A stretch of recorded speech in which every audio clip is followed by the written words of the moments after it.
Hello, and welcome back to Lawrence Cinema. I don't often do physical media reviews on this channel, but I thought I'd make a little bit of an exception today, as I've just worked my way through one of my most eagerly anticipated box set releases of 2025. This is a box set of a director whose work I admire quite a lot, by a label who is fast becoming one of the best in the game here in the UK. That label is Radiance Films, and the release is Radical Japan, Cinema on State, 9 films by Nagisa Oshima. Nagisa Oshima is easily one of the most important directors of Japanese cinema in the 20th century. He was a true iconoclastic rebel who cemented the country's new wave movement in the 60s, along with fellow masters Shohei Mamura, Kiju Yoshida, and Seijun Suzuki, to name a few. His career spanned 4 decades, including later breakout internationally renowned works such as Merry Christmas, Mr. Lawrence, a British co-production from the 80s starring David Bowie, and the infamous pornographic art house masterpiece of the 70s, In the Realm of the Senses. For either of these works, though, Oshima had a prolific output in the 60s, with over a dozen features in his first decade as a director. In the space of his first year alone, between November of 1959 and October 1960, he released 4 feature-length films practically back-to-back, including 2 of the most celebrated works of the New Wave, Cruel Story of Youth and Night and Fog in Japan. He was one of the first of the young Japanese New Wave directors to go rogue and break free from the studio system after the controversial fallout from that 4th film, and carve a more independent path, forming his own production company as well as eventually working with the infamous ATG Art Theatre Guild, who have produced some of the most creative, challenging and wild Japanese films in the 60s and 70s, including one of my all-time personal favourites in Shuji Teriyama's Throw Away Your Books, Rally in the Streets, another film that I'd love to see finally get a UK release at some point. This rogue, independent era of Oshima's work is very largely represented here, with a total of 7 feature films, a short film and a documentary produced by the BFI, as well as a whole host of extras. These are undoubtedly some of his most fascinating, challenging, experimental and famously elusive works here in the West. Most of these are stated to be brand new 4K masters, with only The Catch, Dear Summer Sister and Yunbogi's Diary being from 2K masters.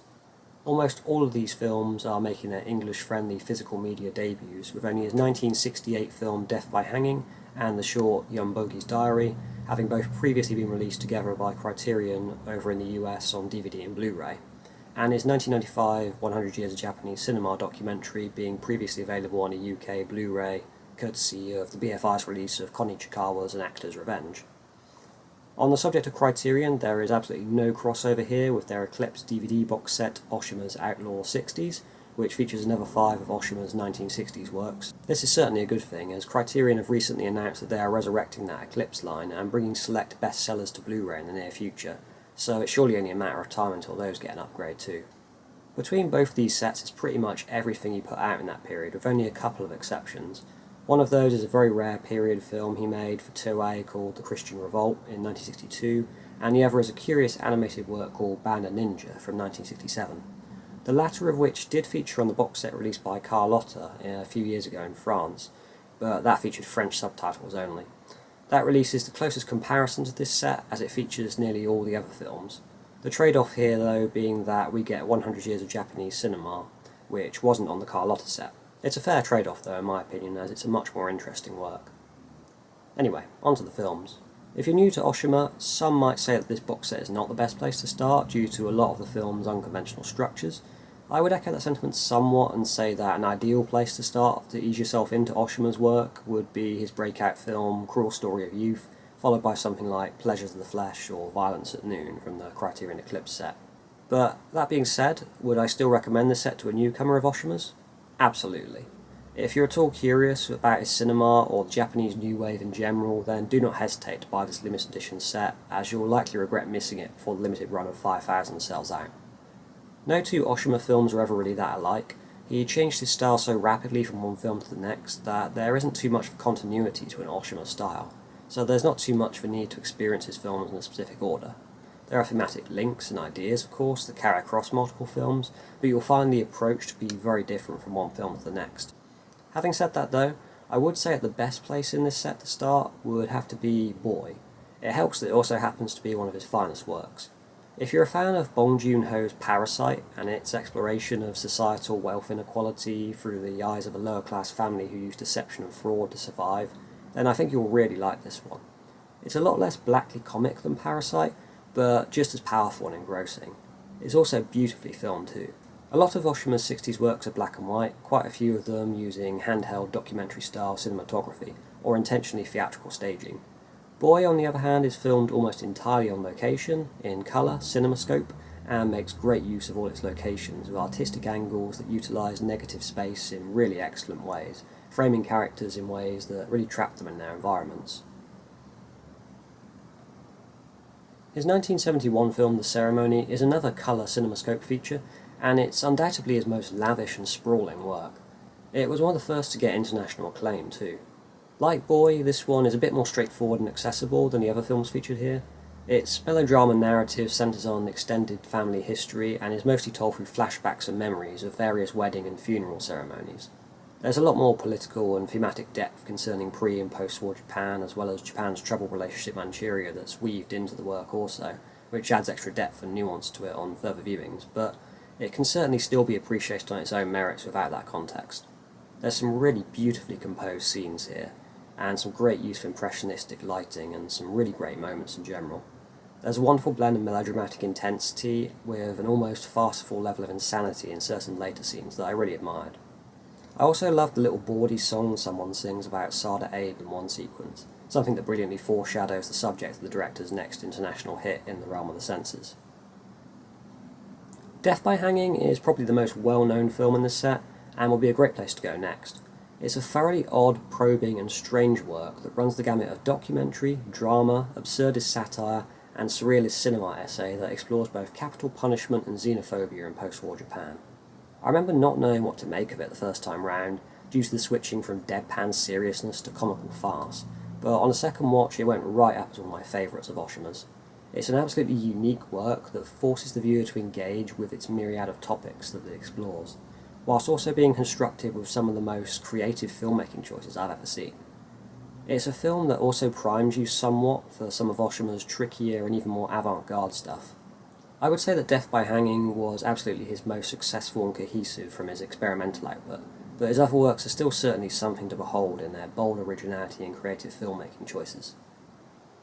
Diary of a Shinjuku Thief and The Man Who Left His Will on Film are easily Oshima's most vividly experimental, so if you've been a fan of Arrow Academy releases like the Kiji Yoshida or Akio Jisoji box sets, then you should be right at home with these works, which are harder to narratively decode, but visually quite unlike anything I've seen. They both also excellently serve as time capsules of late 60s Japan, Shinjuku Thief in particular, which is kind of a favourite of mine. I still don't quite understand it or know really what to make of it narratively, but on a purely cinematic level I love the techniques used. There's intermingling of experimental theatre, musical performance and documentary style segments to break up the brilliant cinematic compositions that dramatically shift between colour and black and white, whilst the film itself seemingly shifts between fiction, documentary, past, present, reality and fantasy. Cinematic techniques that really emphasise the motif of the shattering of the clock at the beginning of the film.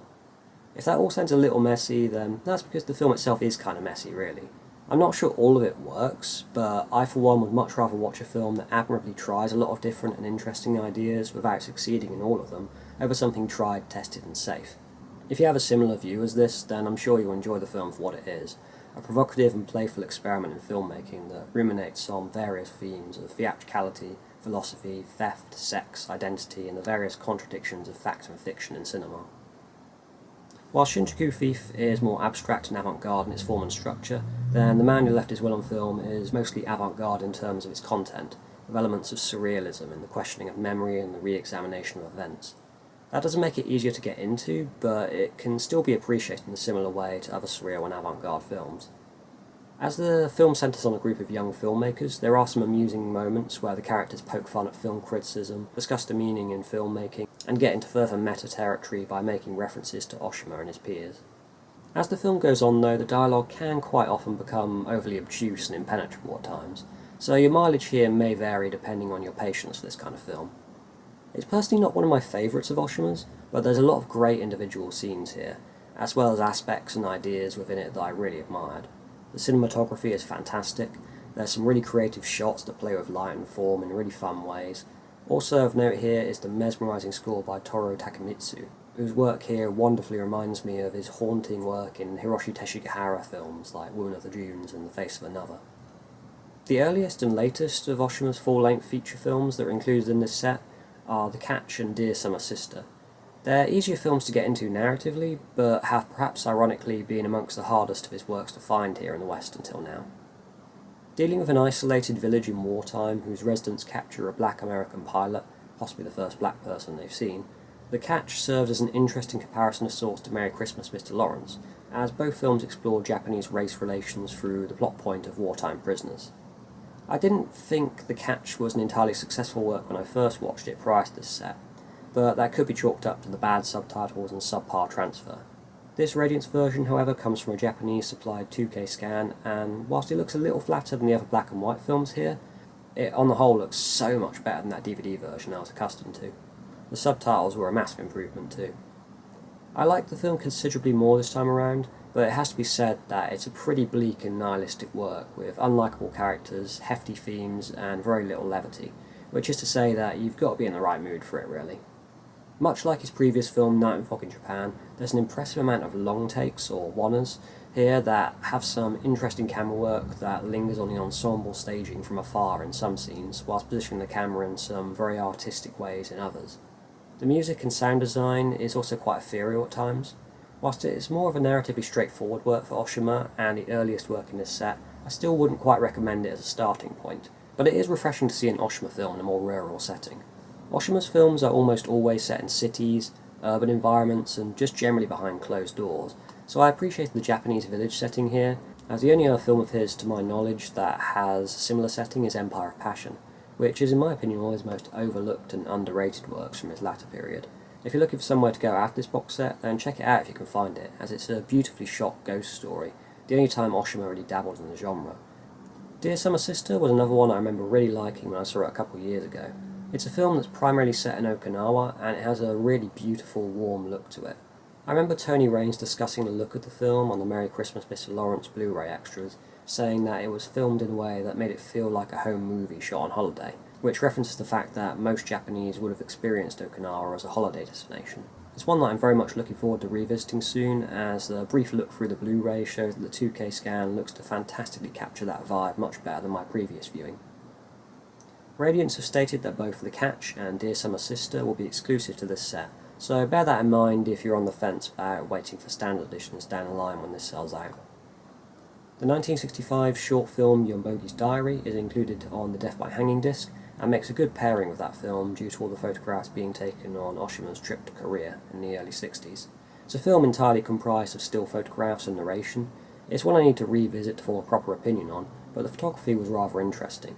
Lastly, there's his 50-minute 100 Years of Japanese Cinema documentary, which was produced by the BFI for their Century of Cinema series.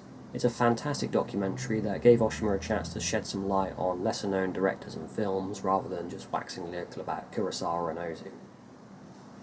Another reason to recommend this set is the extras. This thing is absolutely stacked. There's a great 50-minute French documentary from 2011 titled Japanese Cinema New Territories that focuses on the various directors and filmic shifts in Japanese cinema around the 60s. Oshima gets a brief segment in this, primarily with Wakamatsu talking about his collaboration and involvement with him on In the Realm of the Senses. The documentary is great and serves really well as an exploration of the other important figures associated with the new wave and pink film movements of the time, featuring insightful interviews with Masahiro Shinoda, Kenito Shindo, Kiju Yoshida, and the aforementioned Koji Wakamatsu. There's also some great film clips scattered throughout too. There's a really extensive 46-minute interview piece by Tony Raines, who UK fans of Japanese cinema will no doubt be familiar with by now, thanks to his utterly indispensable wealth of knowledge on Japanese cinema, which he has contributed to many releases, including the Blu-ray extras to Eureka's release of Cruel Story of Youth and our Academy's release of Merry Christmas, Mr. Lawrence. Naturally, there's a little bit of crossover information here if you have seen those, but really only a bit. I'm constantly amazed by the sheer wealth of knowledge that this man has on Japanese cinema. Having known Oshima himself and been involved with the curation of several retrospectives of his work, Raines gives some very insightful first-hand stories and anecdotes to go along with his contextualization of the films in this box set amongst Oshima's canon and Japanese cinema in general. He also delivers a full feature-length commentary for Diary of a Shinjuku Thief, giving plenty of further contextualizing information and anecdotes about the film's avant-garde structure, Shinjuku itself and the locations filmed in, and lots of great information regarding the cast and crew, and some insightful snippets from interviews with Oshima that shed some light on the structure of the work presented here. Jasper Sharp is another name who is no doubt familiar with Japanese film fans thanks to his various inclusions on Blu-ray special features and commentary tracks for various films, as well as authoring Behind the Pink Curtain, the definitive guide to Japanese sex film. Sharp's contributions to this set is listed as select scene commentaries for the ceremony, but what you get is more like a 75-minute essay played over the film, filled with lots of contextual information that helps to understand some of the much harder to decode themes, motifs and metaphors within the film in relation to Japanese wartime history. There's also lots more thoroughly researched information about Oshima, Wakamatsu, Pink Film, and even some interesting comparisons to Kurosawa's early gem No Regrets for Our Youth. There's a lot to unpack from this commentary as well as the others. Sam Deegan was a name I was unfamiliar with, but I will no doubt be keeping an eye out for now on future releases, thanks again to her very insightful commentary track on Death by Hanging. For the full near 2-hour duration of the film, she not only deconstructs it, but she talks at length about all the key players both in front of and behind the camera. There's also a great visual essay on the management film that does a good job at contextualising the political and structural elements of that film by examining the Tokyo protests at the time and the idea of landscape theory, something that Sam Deegan also talks about at length in her aforementioned commentary track. That's before even mentioning the other dozen new interviews with actors, crew and film historians for each of the films and archival interviews of Oshima himself. Each provide great new insights to the works. I particularly like the biography of Toru Takemitsu, the composer, as well as an interview with the lead for Diary of a Shinjuku Thief, where he reveals that the scene where he shoplifts was not actually staged. Oshima asked him to steal 3 books from a famous department store whilst he covertly filmed him. Further scenes, of course, were filmed there with permission from the owner, who even plays himself in later scenes too, so I'm sure it was all squared up and compensated afterwards. But nevertheless, it's a fascinating tidbit that adds that extra little layer to a film that constantly blurs and blends the lines of reality and fiction throughout. And let's not forget the other limited edition exclusive, a whopping 160-page book stacked with new essays and archival articles and reviews. Most of the writings from Oshima appear already in his collected book of Oshima's writings, Cinema, Censorship and State, but nonetheless are a very welcome addition here to those who don't have the book. The interviews presented here were fascinating, and there's a great overview of Oshima's career at the beginning of the book. I've still much more of it to fully read myself, but I can confidently say from what I have read and what else I've skimmed through that it's exceptionally well put together, and I look forward to digging into the rest of it very soon. Oshima's radical style of filmmaking from this period has been very tricky to fully engage with due to a combination of them being rather intellectual at times and very firmly rooted in specific Japanese contexts and moments in time. So the whole presentation here, with the extra content via the wealth of special features and the accompanying book, do a completely indispensable job of levelling that continental divide a little bit for us Western audiences. From the content provided here down to the gorgeous design work and presentation of this box set, this truly feels like a labour of love and a proper celebration of Oshima's work. If Radical Japan, that serves as the first part of the title to this set, is an indication that this is the first in a potential series for Radical Japan box sets, then I eagerly look forward to whom Radiance could possibly tackle next for a future one, as there's a brilliant amount of works from this period of Japanese cinema that I'd love to see making their UK home video debuts. Shuji Teriyama and Koji Wakamatsu would be obvious choices for me, but what I would really love above all else is Shohei Imamura's A Post-War History of Japan as Told by a Bar Hostess, alongside the rest of his out-of-print documentary stuff. The only copy of Bar Hostess circulating the web is a poor quality recording of Italian TV, which is a real shame as it's one of the most underrated works of Japanese cinema from the 70s in my books. Anyway, those are just my takes. What films would you like to see Radiance tackle next? Have you got this box set? What films were your favourites? Leave a comment below and consider liking or subscribing if you enjoyed this review, and let me know if you'd like more videos like this, or perhaps further videos exploring Japanese cinema. Until next time.